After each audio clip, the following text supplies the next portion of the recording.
ကဲမန်ပါဝင်မဲ့ညီကိုလည်းဆက်တွေ့လို့ရပြီနော်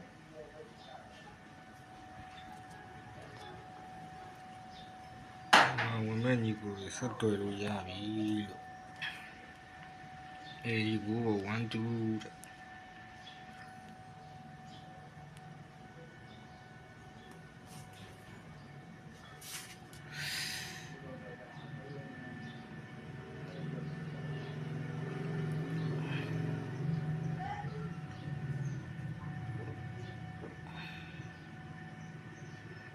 ဒါအခုခံမှန်းချက်တွေပါအာဂျင်တီးနား2-0ကွတီ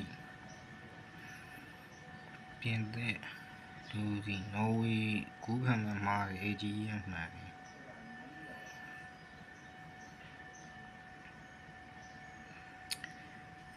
မန်ဝင်မဲ့ညီကိုတွေဆက်တွေ့လို့ရပါပြီ